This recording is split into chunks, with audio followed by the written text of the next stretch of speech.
जो पाकिस्तान निजर आर्मी बहुत शक्तिशाली भावे एवं निज परमाणु बोमार पावर देखाए आज एमती एक घटना घटी पूरा पाकिस्तान थर थर हो जाऊँ।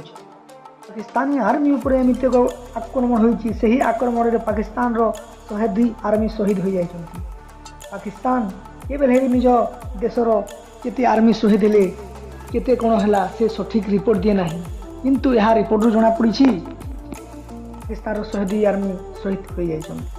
चलतु यही खबर को आग को जाना केमिति एवं किपरि भाव में यही आक्रमण होती एवं यही आक्रमण किए करुछि वीडियो को लास्ट तक देखते जानीपर। पाकिस्तान गोटे विरोधी दल अच्छा जहाँ कि बलूचिस्तान सेलिब्रेशन आर्मी कहुए से गत 24 वर्ष है पाकिस्तान आर्मी एवं पाकिस्तान सरकार सहित युद्ध कर आसुंच। स्क्रीन देखु मैप को देखिए आपण मैंने जानीपर कि बलूचिस्तान कौटी अच्छी। यही बलूचिस्तान आर्मी सब चाहूँगी जे पाकिस्तान रु अलग रही और से सब बेले पाकिस्तान आर्मी एवं पाकिस्तान सरकार उपर अटैक प्लानिंग कर अटैक कर चली था। आउ यही बेली एक अटैक रे बलूचिस्तान आर्मी पाकिस्तान 102 जवान को मारी देछंती, जहाँ पूरा पाकिस्तान रे चहल सृष्टि करिछि। पाकिस्तान आर्मी यही बलूच आर्मी को रोकी पारु नाहंती। से माने बहुत एक्यूरेसी बहुत तीक्ष्ण भाव में पाकिस्तान आर्मी को अटैक करी 102 आर्मी को मारी पकईछंती। स्क्रीन उपर देखंतु पाकिस्तान रु भी मीडिया रिपोर्ट आसी जे पाकिस्तान 102 आर्मी शहीद होती। चलतु ये खबर को भल भाव में जाना।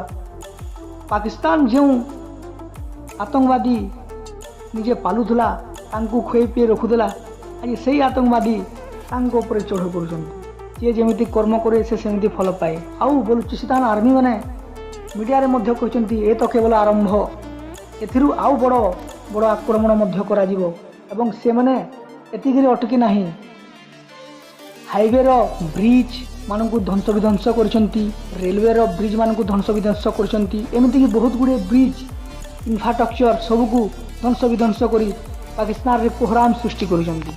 आक्रमण रे चीन मध्य प्रभावित होइछि।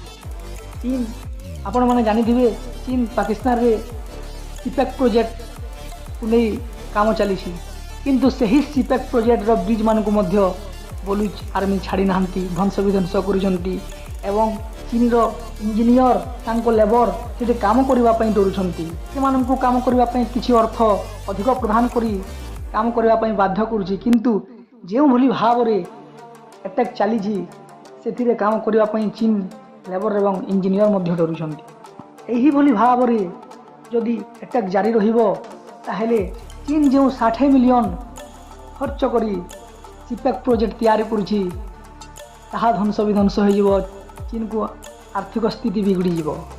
तेणुक चीन सब बेले चाहूँगी कि जे ये प्रोजेक्ट की भली भाव रे होई पारिबो, किंतु ताहा बलूच आर्मी टीटीपी एमाननको रोकिबा जोगु भल भाव रे होई पारो नाही एवं एही दुही टीटीपी एवं बलूच आर्मी को पाकिस्तान मध्य भल भाव रे रोकी पारो नाही। यह पाकिस्तान पई बहुत चिंतार विषय। 60 बिलियन खर्च करी चीन सीपेक प्रोजेक्ट तैयारी करुछि ताहा बहु गुड़े टंका। एमती केते गुड़े देश छोट छोट देश अच्छा जहाँ को तार पूरा जीडीपी टोटाल जीडीपी तांकर से पैसा है, किंतु यही बलूच आर्मी आक्रमण जो से जिनस से बा से प्रोजेक्ट भल भाव हो पार ना। आम भल भाव जाचु यही अटैक बलूच आर्मी करुँच। पाकिस्तान यहाँ को इंडिया को दायी कर जे बलूच आर्मी को भारत फंडिंग करुछि एवं अटैक करने तांकु प्रेरणा करुछि। हेले जे जमिति कर्म करिवो से सेमिति ही फल पाइबो। जदि साप को पोषिबो ताहेले से निश्चय चाबिबो ही चाबिबो। जदि भी पाकिस्तान रो आउ किछि नुवा खबर ए टॉपिक रे आसीबो ताहेले आपण माननकु जणाइबी मु।